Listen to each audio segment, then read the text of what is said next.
Programme میں خوش آمدید ناظرین۔ مشاہد اللہ صاحب، ابھی جو بات نکلی اور برسبیل تذکرہ کہ پاکستان کے اندرونی معاملات کا کوئی ایسا حصہ نہیں ہے جو واشنگٹن کی نظر سے اوجھل ہو، اور امریکی ایمبیسڈر یا ان کی ایمبیسی سے بات کریں تو وہ میڈیا پر سب سے زیادہ نالاں ہوتے ہیں۔ یہ بھی ان میں کامن ہے کہ یہ بھی نالاں ہوتے ہیں، اور جتنا امریکہ پاکستان کی میڈیا سے نالاں ہے اتنا شاید ہی کوئی نالاں۔ وہ کہتے ہیں کہ آپ لوگ ایسی بات کرتے ہیں جس کا حقیقت سے تعلق کوئی نہیں ہوتا۔ وہ کہتے ہیں کہ آپ جو مشرق میں جا رہے ہوتے ہیں، آپ کے تمام سیاستدان وداؤٹ ایکسیپشن، تمام آپ کی اسٹیبلشمنٹ ہمارے ساتھ آ کے بڑے آرام سے بات کرتی۔ تو یہ پھر حقیقت تو پھر یہی ہوئی نا۔ تو یہی ہمیں ووٹرز کو بتانا چاہیے کہ پاکستان کی حقیقت یہ ہے کہ امریکہ سے آپ سنگ نہیں لڑا سکتے، ہمیں اس سے لڑائی نہیں کر سکتے، اور ہمارے جو لوگ ہیں ٹاپ لیول کے اوپر سب ان کے سامنے خاموشی سے بیٹھتے ہیں۔ دیکھیں، بات یہ ہے کہ اس میں تو کوئی شک نہیں ہے کہ ایک طویل عرصے سے امریکہ کا اثر و نفوذ جو ہے وہ خاصا بڑھ گیا ہے، اور یہ پرویز مشرف صاحب کے دور میں، اور اس کے بعد چونکہ اس کو کوئی روکا نہیں گیا تو اب تک وہ اثر و رسوخ خاصا حد تک بڑھا ہے۔ جیسے ابھی یہ زلزلہ 2005 کی جو رپورٹ آئی، اتنی خوفناک رپورٹ ہے۔ پھر یہ ہے کہ میڈیا کی جو آپ بات کر رہے ہیں، میڈیا میں فیکشن ہے، ایسا نہیں، ایک یکساں نہیں ہے میڈیا۔ ٹھیک، اس میں سمجھتا ہوں کہ اس میں بھی امریکہ کا اثر و نفوذ ضرور ہوگا، یہ ہو نہیں سکتا۔ پیسہ بہت آیا ہے امریکہ کا۔ پھر یہ ہے کہ یہ کبھی نہیں مانتے اپنی سیاسی جماعتوں کے بارے میں، میڈیا کے بارے میں نہیں، ہم تو لڑے ہیں، ہم پیسہ لے کے مجاہدین ہم نے بنائے، ہم تو لڑے ہیں، الیکشن بھی لڑے ہیں ویسے۔ دوسری بات یہ ہے کہ ایک یہ جو این جی او ہیں یہاں پہ 1.5 لاکھ وہ بہت زیادہ پر اسرار سرگرمیوں میں ملوث رہتے ہیں۔ ماشاءاللہ آپ کی جماعتوں نے کیری لوگر بل کے ذریعے ان کو آنے کی اجازت دی، اور آپ نے تو کیری لوگر بل کو انڈورس کیا۔ بالکل کیا، ہاں جی کیا نا، اس کے ذریعے ریمنڈ نیبس بھی سکھاتے ہیں۔ 1 لاکھ، میری گزارش سن لیں، 1,11,000 N G Os Pervez Musharraf کے دور میں جو اسمبلی میں کوسچن کے جواب میں بتایا گیا تھا، اس وقت 1,11,000 تھی۔ مجھے اب تعداد نہیں پتا، ہو سکتا ہے 1.5 لاکھ ہو گئی ہوں تو، اور بڑی مطلب کہ ایسی این جی اوز ہیں، پارلیمنٹیرینز کی ٹریننگ کرنی ہے بھائی، اور ایسے لوگ ٹریننگ کرتے ہیں جن کی اپنی ٹریننگ نہیں ہے۔ 1 ارب روپیہ، کئی ارب روپے این جی اوز کے پاس ہیں، وہ کس مقصد کے لیے دیے جا رہے ہیں؟ تو ظاہر ہے وہ پیسہ جہاں سے ملتا ہے، پیسہ جو ہے وہ بڑی طاقتور۔ لیکن مشاہد صاحب، بحیثیت اپوزیشن کے نمائندہ کا ہے، آپ this is not an issue for your party, یہی تو میں گزارش کر رہا ہوں۔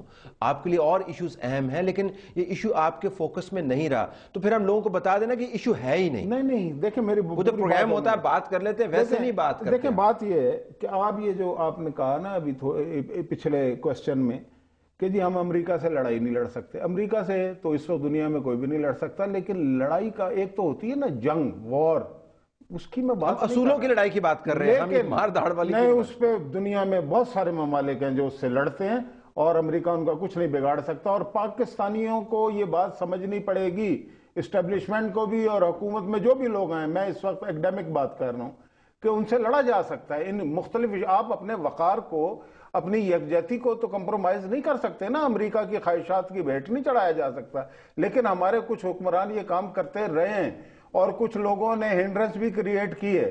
لیکن اگر اب مثلاً یہ جو نیٹو کی میں یہ سوچ رہا تھا کہ ایک بات میں نے کئی دفعہ سنی کہ جناب وہ جو ان کی نیٹو سپلائی ہوتی تھی، اس کی وجہ سے ہماری سڑکیں ساری ٹوٹ گئی تھیں۔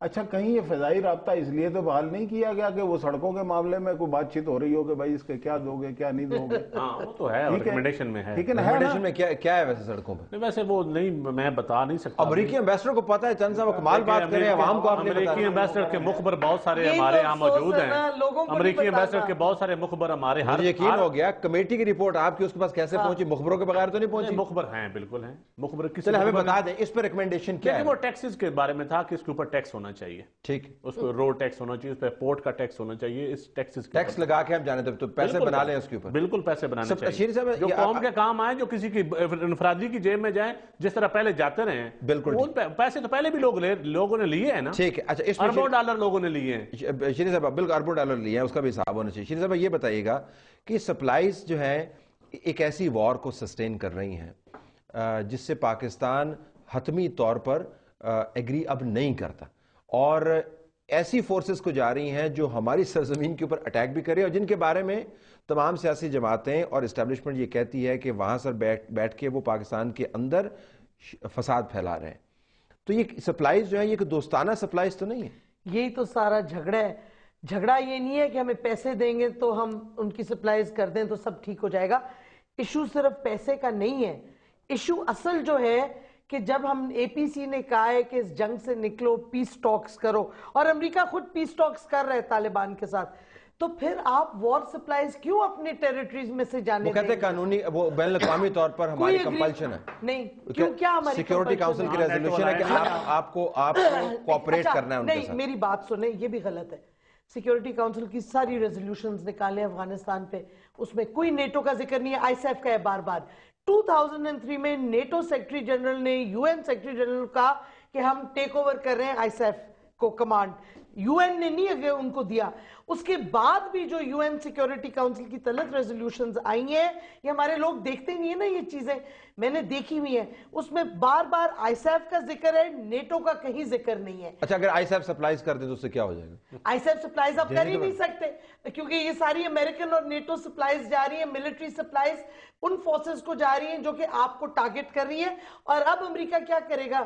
ایونچولی افغانستان کو چھوڑ کے سینٹر آف گریوٹی جو جنگ کی ہے وہ شفٹ ہو گئی ہے آلریڈی پاکستان. بریک کے بعد واپس آئیں گے. ناظرین, اس نقطے کو مزید ایمفسائز کریں گے کہ سپلائز کا معاملہ صرف بین الاقوامی رسپانسبلٹی نام نہاد نہیں ہے پاکستان کی.